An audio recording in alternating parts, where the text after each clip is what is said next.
Hello viewers, welcome to AAVA Lifestyle Anushya's cooking channel. எல்லாரும் எப்படி இருக்கீங்க? எல்லாரும் ஹெல்தியா ஹாப்பியா இருங்க. இதுவரைக்கும் என்னோட சேனலை சப்ஸ்கிரைப் பண்ணாதவங்க கண்டிப்பா சப்ஸ்கிரைப் பண்ணுங்க. இன்னைக்கு நம்ம பார்க்க போற ரெசிபி குடம்புளி ஃபிஷ் கறி. இப்போ அதுக்கு தேவையான இன்கிரீடியன்ட் என்னென்ன, அந்த குழம்பு எப்படி செய்யறதுன்னு பார்க்கலாம்.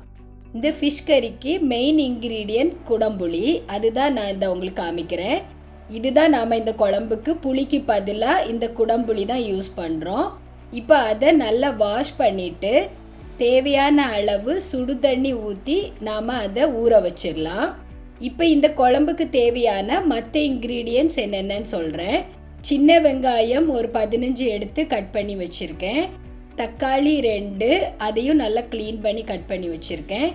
பச்சை மிளகா 2, தேவையான அளவு கருவேப்பிலை எடுத்து வச்சுருக்கேன். இந்த குழம்புக்கு தேவையான ஃபிஷ் எடுத்து வச்சுருக்கேன். நான் எடுத்திருக்கிறது பாறை மீன். இப்போ குழம்பு எப்படி செய்கிறதுன்னு பார்க்கலாம். அதுக்காக ஒரு மண்சட்டி வச்சுருக்கேன். மீன் குழம்புக்கு மண்சட்டியில் வச்சாதான் ரொம்ப நல்லாயிருக்கும். இப்போ அந்த சட்டி சூடானதும் 2 டேபிள் ஸ்பூன் அளவு கடலெண்ணெய் சேர்த்துக்கிறேன். எண்ணெய் சூடானதும் ஒரு 1/4 டீஸ்பூன் வெந்தயம் சேர்த்துக்கிறேன். வெந்தயம் நல்லா ஃப்ரை ஆனதும் நாம் கட் பண்ணி வச்சுருந்த அந்த சின்ன வெங்காயம் சேர்த்துக்கலாம். பச்சை மிளகா சேர்த்துக்கலாம். சேர்த்துட்டு நல்லா மிக்ஸ் பண்ணி விட்டுடலாம். இப்போ அது ஓரளவு வதங்கினதும் நாம் கட் பண்ணி வச்சுருந்த தக்காளி சேர்த்துக்கலாம். சேர்த்துட்டு நல்லா வதக்கிக்கலாம். இப்போ இந்த குழம்புக்கு தேவையான மசாலா ரெடி பண்ண போகிறேன். அதுக்காக ஒரு மிக்ஸி ஜார் எடுத்திருக்கேன். அதில் ஒரு தேங்காவோட பாதியில் பாதி அளவு தேங்காய் நான் சேர்த்துக்கிறேன். 3 பல்லு பூண்டு சேர்த்துக்கிறேன்.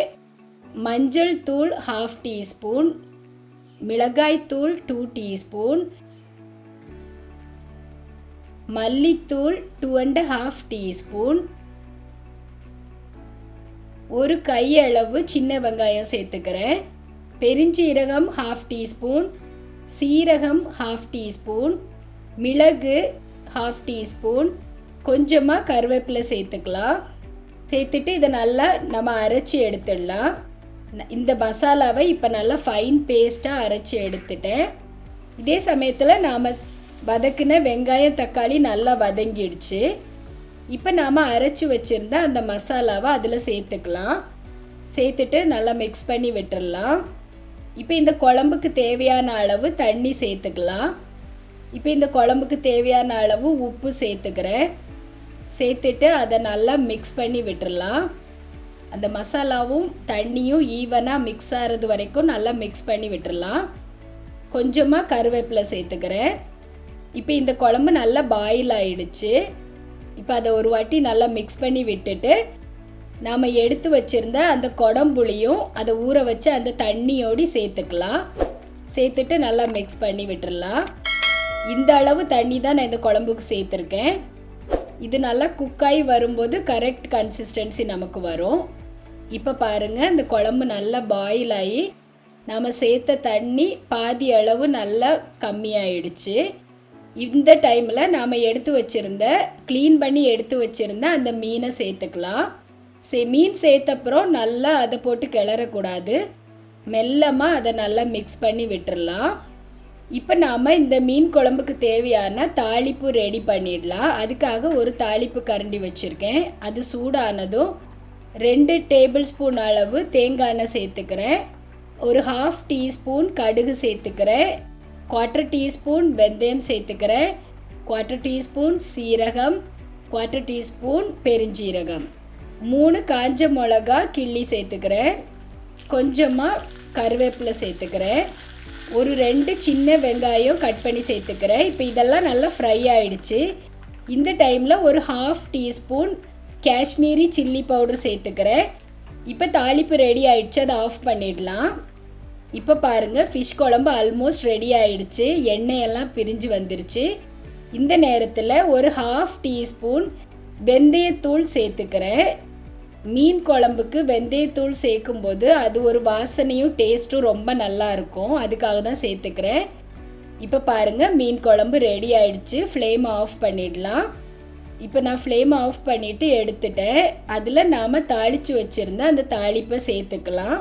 சேர்த்துட்டு அதை மெல்லமாக மிக்ஸ் பண்ணி விட்டுடலாம். இப்போ பாருங்கள், எம்மியான குடம்புளி ஃபிஷ் கறி ரெடி ஆயிடுச்சு. இது வந்து ரொம்ப சூப்பராக இருக்குங்க. நாம் சேர்க்குற புளியை விட இந்த குடம்புளி சேர்த்து மீன் குழம்பு வைக்கும்போது அதில் ஒரு நல்ல ஃப்ளேவரும் நல்ல டேஸ்ட்டும் கிடைக்கும். இப்போ நான் இதை உங்களுக்கு சர்வ் பண்ணி காமிக்கிறேன். இந்த குடம்புளி எல்லா சூப்பர் மார்க்கெட்லேயும் உங்களுக்கு இப்போ கிடைக்கும். நீங்கள் கண்டிப்பாக இதை வாங்கி ட்ரை பண்ணுங்கள். இது வந்து உடம்புக்கும் ரொம்ப நல்லது. இந்த குழம்பு சாதத்துக்கு மட்டும் இல்லை, நீங்கள் தோசை, இட்லி, சப்பாத்தி எல்லாத்துக்கு கூடயும் காம்போவாக சாப்பிட்லாம். ரொம்ப டேஸ்ட்டாக இருக்கும். நெக்ஸ்ட் டைம் மீன் குழம்பு வைக்கும்போது இந்த குடம்புளி வாங்கி கண்டிப்பாக ட்ரை பண்ணுங்கள். ரொம்ப நல்லா இருக்கும். ஆல்ரெடி நான் நிறைய ஃபிஷ் குழம்பு வச்சுருக்கேன். அதெல்லாம் நம்ம நார்மல் புளி போட்டு அந்த மாதிரி தான் வச்சுருக்கேன். இது வந்து ஸ்பெஷலாக குடம்புளி போட்டு வச்ச மீன் குழம்பு. இதோட டேஸ்ட், ஃப்ளேவர் வேறு மாதிரி இருக்கும். அதனால தான் நான் இந்த ரெசிபி உங்கள் கூட ஷேர் பண்ணுறேன். ஓகே வீவர்ஸ், உங்களுக்கு இந்த ரெசிபி பிடிச்சிருக்குன்னு நினைக்கிறேன். இது வரைக்கும் என்னோட சேனலை சப்ஸ்கிரைப் பண்ணாதவங்க கண்டிப்பாக சப்ஸ்கிரைப் பண்ணுங்கள். உங்கள் ஃப்ரெண்ட்ஸ்க்கும் ஷேர் பண்ணுங்கள். ரெகுலராக என்னோட சேனலை வாட்ச் பண்ணுங்கள், சப்போர்ட் பண்ணுங்கள். நான் இதே மாதிரி இன்ட்ரெஸ்டிங்கான ரெசிபிஸ் உங்கள் கூட ஷேர் பண்ணிகிட்டே இருப்பேன். நான் ஆல்ரெடி வேறையும் நிறைய ஃபிஷ் குழம்பு ரெசிபி உங்கள் கூட ஷேர் பண்ணியிருக்கேன். அதோட லிங்கெல்லாம் டிஸ்கிரிப்ஷனில் கொடுக்குறேன். நீங்கள் வேணால் அதையும் செக் பண்ணிக்கலாம். இந்த ரெசிபி பிடிச்சிருந்தா லைக் பண்ணுங்கள், ஷேர் பண்ணுங்கள். நான் நெக்ஸ்ட் ரெசிபியோடு உங்களை மீட் பண்ணுறேன். பாய்.